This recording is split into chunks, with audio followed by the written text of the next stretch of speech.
الحمدللہ رب العالمین وسلام علی المرسلین اما بعد فاعوذ باللہ من الشیطان الرجیم بسم اللہ الرحمن الرحیم اقرأ باسم ربک الذی خلق خلق الانسان من علق اقرأ وربک الاکرم الذی علم بالقلم علم الانسان ما لم يعلم صدق اللہ العظیم۔ حیرت ہے کہ تعلیم و ترقی میں ہے پیچھے، حیرت ہے کہ تعلیم و ترقی میں ہے پیچھے، جس قوم کا آغاز ہی اقرأ سے ہوا تھا۔ قابل صدر احترام صدر جلسہ رونق اسٹیج باوقار علماء کرام اور معزز حاضرین، آج میرے لیے سعادت کی بات ہے کہ مجھے اس عظیم الشان اجلاس میں علم کی اہمیت پر تقریر کرنے کا موقع ملا۔ اللہ تعالیٰ مجھے موضوع کے مطابق بولنے کی توفیق عطا فرمائے، آمین۔ برادران ملت، علم دو طرح کے ہیں، ایک دنیاوی اور ایک اخروی۔ علم چاہے دنیاوی ہو یا اخروی انسان کو عزت و فضیلت عطا کرتا ہے۔ میں پوچھنا چاہتی ہوں، وہ کون سی چیز تھی جس نے آدم علیہ السلام کو فرشتوں سے افضل بنا دیا؟ وہ کون سی چیز تھی جس نے انسان کو اشرف المخلوقات بنا دیا؟ وہ کون سی چیز تھی جس کی برکت سے اللہ تعالیٰ نے انسان کو اپنا خلیفہ بنا دیا؟ یقیناً وہ علم کی دولت ہے۔ اللہ تعالیٰ نے جب قرآن نازل فرمایا تو سب سے پہلے وہ آیت نازل فرمائی جس کا تعلق علم سے ہے۔ پہلی وحی میں پڑھنے لکھنے قلم و کتاب کا ذکر فرما کر اس کی اہمیت کو واضح کر دیا۔ اللہ تعالیٰ کا فرمان ہے، پڑھو اپنے پروردگار کا نام لے کر جس نے سب کچھ پیدا کیا۔ اس نے انسان کو جمے ہوئے خون سے پیدا کیا۔ پڑھو اور تمہارا پروردگار سب سے زیادہ کرم والا ہے، جس نے قلم سے تعلیم دی، انسان کو اس بات کی تعلیم دی جو وہ نہیں جانتا تھا۔ علم کی اہمیت کا اندازہ اس آیت سے بخوبی لگایا جا سکتا ہے جس میں خود اللہ کریم محمد عربی صلی اللہ علیہ وسلم کی واسطے سے پوری انسانیت میں علم اضافے کے لیے دعا سکھا رہے ہیں۔ فرمان خدا بندی ہے، وَقُلْ رَبِّ زِدْنِي عِلْمًا، کہ اپنے رب سے علم اضافے کے لیے دعا کرو۔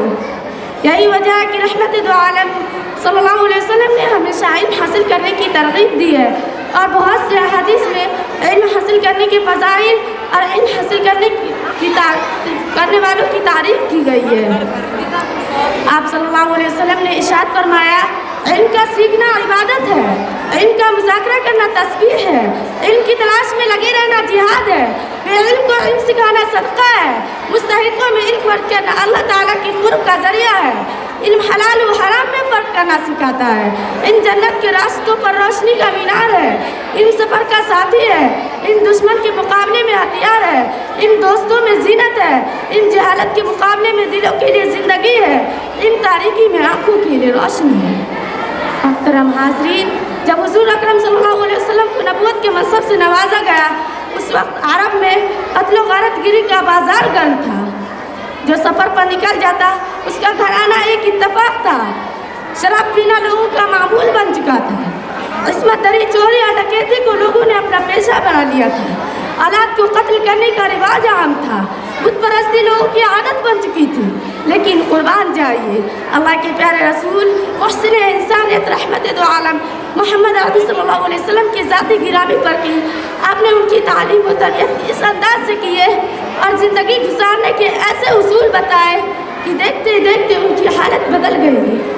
سب تعلیم و تعلم سے جڑ گئے اور ایک دوسرے کو قرآن و حدیث کے سمجھنے اور سمجھانے میں مشغول ہو گئے۔ معزز سامعین و سامعات، علم کی دولت خوش نصیبی ہی کو ملتی ہے اور بدبخت اس سے محروم رہتے ہیں۔ حاضرین جلسہ، مسلمانوں نے تعلیم و تربیت میں اپنے آپ کو کھپا کر دین و دنیا میں سربلندی اور ترقی حاصل کی، لیکن جب بھی مسلمان تعلیم و تعلم سے دور ہوئے، غلامی ان کے پاؤں کی زنجیر بن گئی۔ مسلمانوں نے جب بھی خود کو تعلیم کے موقع سے محروم کیا، پوری قوم اپنی پہچان کھو بیٹھی۔ آج بھی جو لوگ زندہ ہیں وہ علمی کارناموں کی وجہ سے زندہ ہیں۔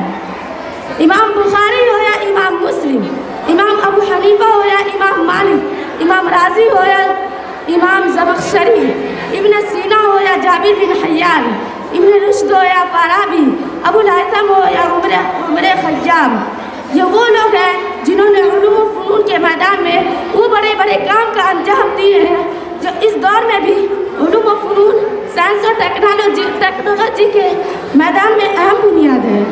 یہ لوگ اپنے اپنے قبروں میں مدفون ہو گئے لیکن آج بھی زندہ ہے۔ لوگ ان کو اپنے سر کا تاج سمجھتے ہیں اور ان کی نقش کی پیروی کرتے ہیں۔ یقیناً علم ایسی دولت ہے کہ انسان مردہ ہو کر بھی زندہ رہتا ہے۔ ایک حدیث میں آپ صلی اللہ علیہ وسلم نے فرمایا جب انسان مر جاتا ہے تو اس کے اعمال ختم ہو جاتے ہیں مگر 3 اعمال ایسے ہیں جس کا ثواب ملتا رہتا ہے،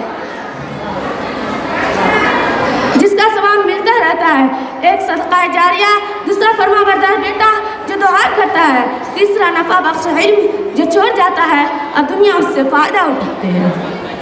خلاصہ یہ ہے کہ علم کی بڑی دولت ہے، اس لیے ہم کو چاہیے کہ علم حاصل کرے اور علم کے راستوں پر کچھ ایسے اچھے کام کر جائے کہ دنیا اس سے فائدہ اٹھائے۔ اللہ تعالی ہمیں اور آپ کو اور پوری امت مسلمہ کو علم کی دولت سمجھنے اور علم دین حاصل کرنے کی توفیق عطا فرمائے، آمین۔ غرض فن ہے مایہ دین و دولت، غرض فن ہے مایہ دین و دولت، طبیعی الہی ریاضی و حکمت، طب اور کیمیا ہنسا اور حیت، طب اور کیمیا ہنسا اور حیت، سیاست تجارت عمارت فلاحت، لگاؤ گے کھوج ان کا جا کر جہاں تم، لگاؤ گے کھوج ان کا جا کر جہاں تم، نشاں ان کے قدموں میں پاؤ گے وہاں تم۔ اس دور میں تعلیم ہے امراض ملت کی دوا، اس دور میں تعلیم ہے امراض ملت کی دوا، ہے خون فاسد کے لیے تعلیم مثل نشتر۔ وآخر دعوانا الحمدللہ رب العالمین۔